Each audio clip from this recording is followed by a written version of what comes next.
warahmatullahi wabarakatuh. Nama saya Sinta Dwi Rahayu dari Sosiologi B 2019 B. Saya akan menjelaskan mengenai teori demokrasi deliberatif yang disampaikan oleh Jürgen Habermas.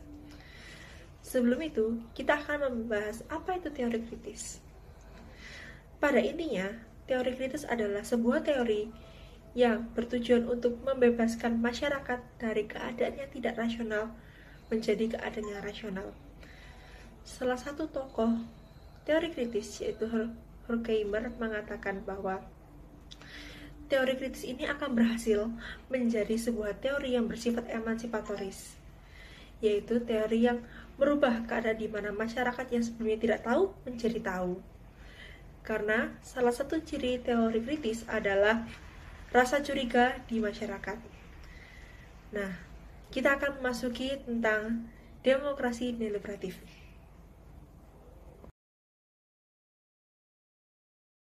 Saya akan menjelaskan mengenai teori demokrasi deliberatif yang disampaikan oleh Jürgen Habermas. Pertama-tama, alasan mengapa munculnya teori-teori yang disampaikan oleh Jürgen Habermas berawal dari kekecewaannya terhadap pemikiran dan teori-teori yang disampaikan oleh Karl Marx. Karl Marx menurutnya tidak konsisten dalam pendekatannya. Nah, hal tersebut didasari oleh pemikiran Karl Marx yang memahami interaksi dalam kerangka pekerjaan. Dalam konteks ini, teorinya dianggap gagal oleh Habermas dan tidak bersifat emansipatoris. Marx mau mengembalikan seluruh perkembangan masyarakat pada perkembangan alat-alat produksi. Namun, menurut Habermas, hal tersebut tidak wajar, karena justru akan menimbulkan perubahan sosial. Bagi Habermas, teori Karl Marx menjadi dogma yang justru kehilangan daya pembebas dan mengganti menjadi daya dominasi. Hal tersebut sangat bertolak belakang dengan apa yang disampaikan oleh Karl Marx di teori-teori sebelumnya, yaitu ingin memperjuangkan kelas tanpa adanya dominasi. Kritik terhadap Karl Marx tersebut menjadi titik awal bagi Habermas untuk menciptakan teori-teori selanjutnya.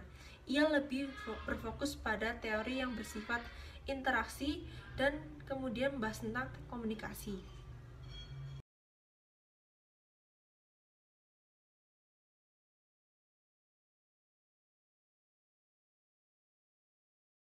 Kata deliberasi berasal dari bahasa Latin yang artinya musyawarah, berkonsultasi, atau menimbang-nimbang.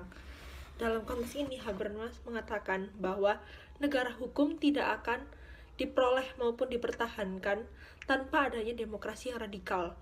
Hal tersebut yang membuat kita sadar bahwa pernyataan dari Habermas adalah sebuah bentuk konsistensinya terhadap demokrasi deliberatif ini. Dalam konteks demokrasi deliberatif, negara tidak lagi menentukan hukum dan kebijakan politiknya dalam ruang tertutup. Namun, masyarakat dapat memberikan kontribusi dalam pembentukan setiap kebijakan politik dan hukum. Partisipasi demikian dapat melakukan media atau organisasi-organisasi tertentu. Medan publik menjadi arena di mana perundangan dipersiapkan dan diarahkan secara diskursif.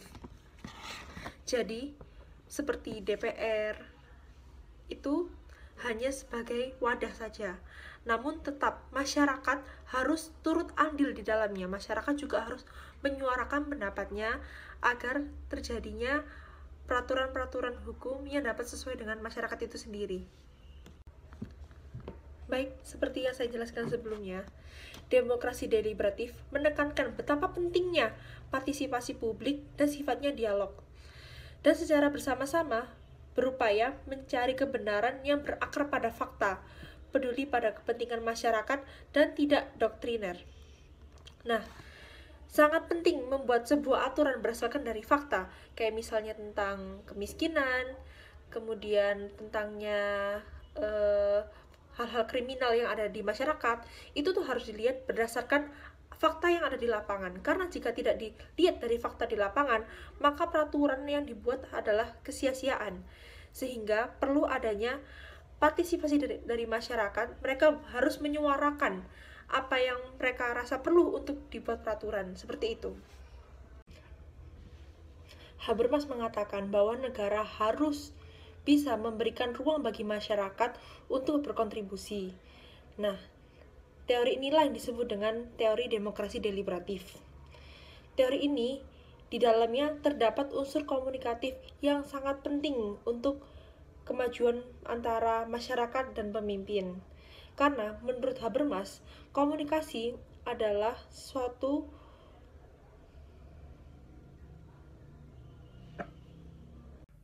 baik. Seperti yang kita ketahui, tidak semua masyarakat Indonesia itu memiliki pengetahuan yang sangat tinggi dan memiliki kesadaran politik yang juga sangat tinggi juga.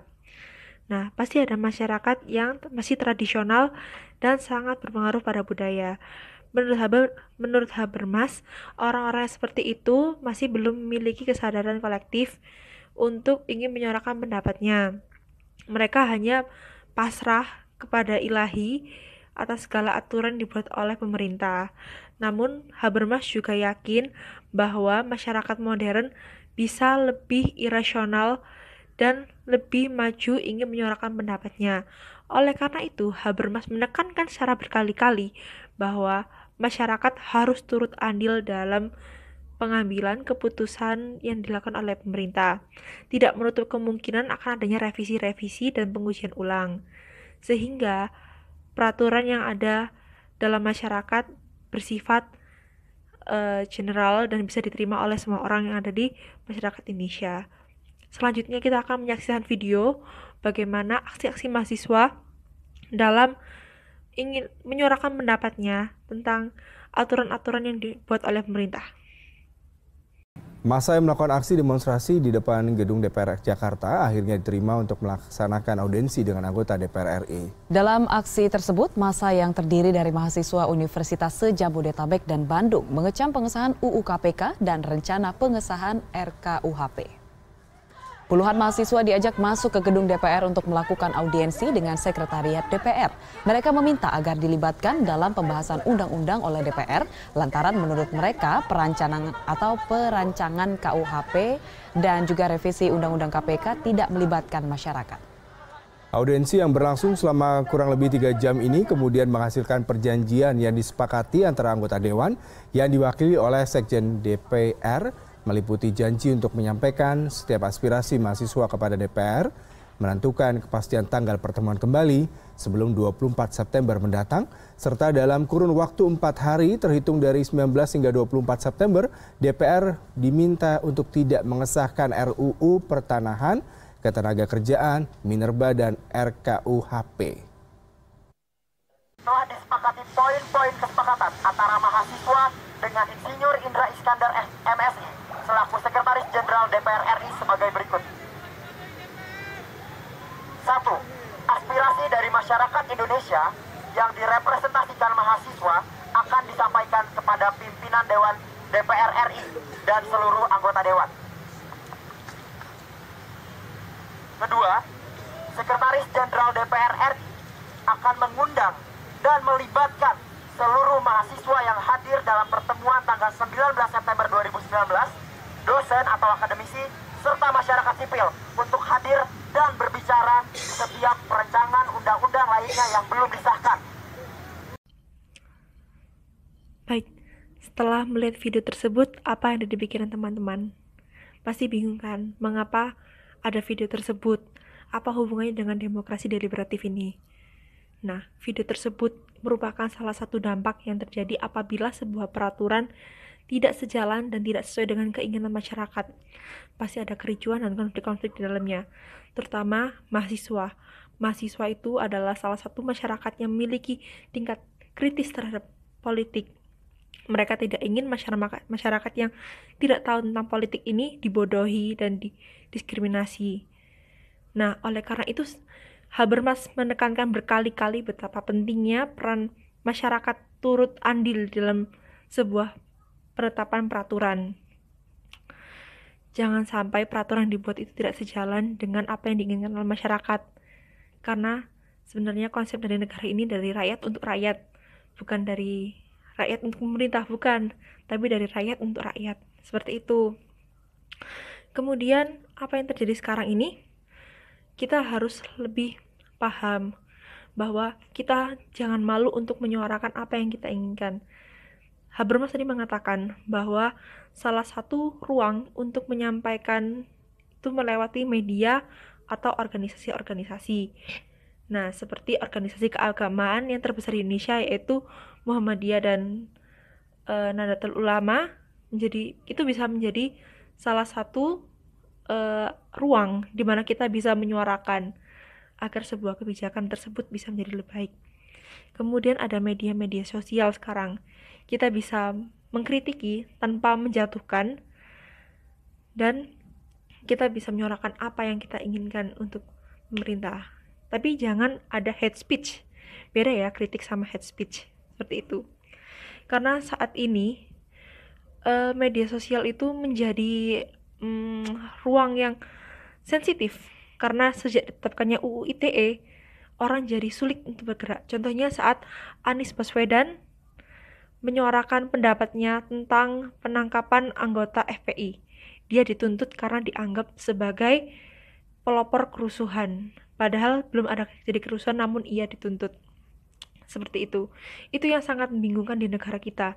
Kita ingin bersuara, namun kita takut, bukan takut sebenarnya, tapi lebih sensitif. Nanti akan dituduh apa gini-gini.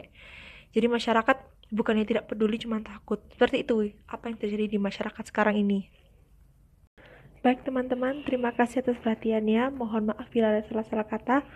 Saya Sinta Dwi Rahayu. Wassalamualaikum warahmatullahi wabarakatuh.